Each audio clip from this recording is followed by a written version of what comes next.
La Maison des Contes et des Histoires, c'est une galerie d'initiation à l'art pour les enfants qui a été fondée il y a 10 ans par une conférencière, historienne de l'art qui s'appelle Sylvie Dano et une conteuse, Vanda Fitoussi. Alors moi je suis responsable de la Maison des Contes et des Histoires, c'est-à-dire organiser les expositions, les monter, travailler un peu avec tout le monde sur tous les différents projets, monter des partenariats, faire un peu de communication, c'est un poste un peu global, faire vivre la Maison des Contes et des Histoires. Mon parcours, c'est un parcours universitaire. J'étais à la fac Denis Diderot à Paris 7, en lettres et arts. Donc c'est un cursus qui enlève toutes les matières techniques de latin et de grammaire pour rajouter de l'histoire de l'art, de la photographie, du cinéma, des choses comme ça. Je suis partie de l'université pour faire des stages dans l'édition, dans plusieurs petits domaines, pour voir ce qui était possible. Et j'ai trouvé la Maison des Contes et des Histoires très vite. Donc j'ai commencé ici pendant 1 an et demi en tant qu'animatrice culturelle, et après la responsable a quitté son poste et j'ai intégré. Ici on est une association, loi 1901, donc non lucrative. On est subventionné par la mairie de Paris, donc pas beaucoup, très peu, donc on essaie d'augmenter ces subventions-là. On a une aide du Pôle emploi aussi pour mon poste, qui est un emploi tremplin. Après, on n'a pas d'autres subventions financières, on a beaucoup de partenariats culturels mais très peu financiers. Donc on essaie de développer ça cette année, d'avoir plus de subventions, de la mairie de Paris aussi, mais aussi d'autres structures. Et on essaye de développer du coup l'aspect vente de la galerie pour faire perdurer l'association au niveau financier parce que ce n'est pas facile. On a augmenté un petit peu nos tarifs et on a la chance d'avoir une présidente d'association qui est aussi un peu mécène et qui nous aide à remonter la pente quand c'est trop compliqué. Ces deux pôles fondateurs de la Maison des Contes et des Histoires, il y a la partie galerie, où on fait les expositions d'illustrations pour la jeunesse, photographie.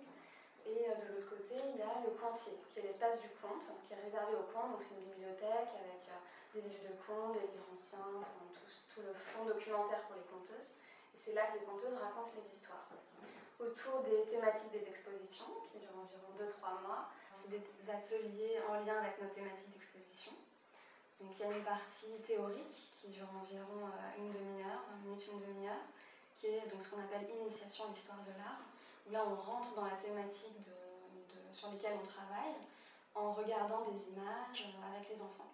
Donc on commence toujours par leur demander ce que c'est que l'art pour eux, comment est-ce qu'ils ressentent ça, quelles formes d'art ils connaissent, on fait toujours une petite introduction sur l'art.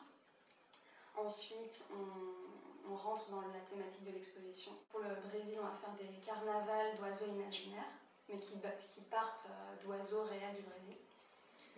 Donc on peut faire aussi, on mélange plein de techniques, on fait du collage, de pastel, on peut faire de la peinture. Pour Noël, on a fait des mobiles. On fait tout le temps on essaie de varier beaucoup les ateliers et d'avoir des techniques adaptées au niveau des petits. Pour les 4-6 ans et après pour les 7-12 ans. Donc à tous les ateliers, on propose 2 façons de travailler la même forme.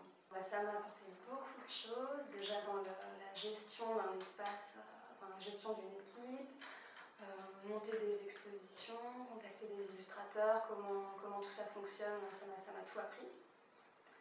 Après, dans l'approche pédagogique, on est en contact avec des enfants de tous les niveaux, à partir de 3 ans jusqu'à la 5e.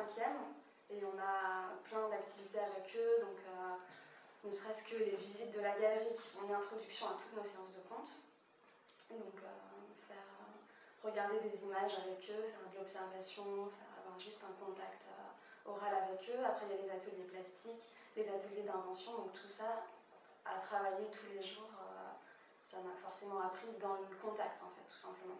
Ça m'a appris comment fonctionne un enfant, selon son âge, ce qu'il pouvait faire quand il était petit, que les petits peuvent faire moins de choses, mais ils ont envie vraiment d'expérimenter la matière, alors que les plus grands, ils vont avoir envie de faire des choses plus minutieuses. Ça m'a appris quelles sont les envies et les besoins des enfants selon leur niveau.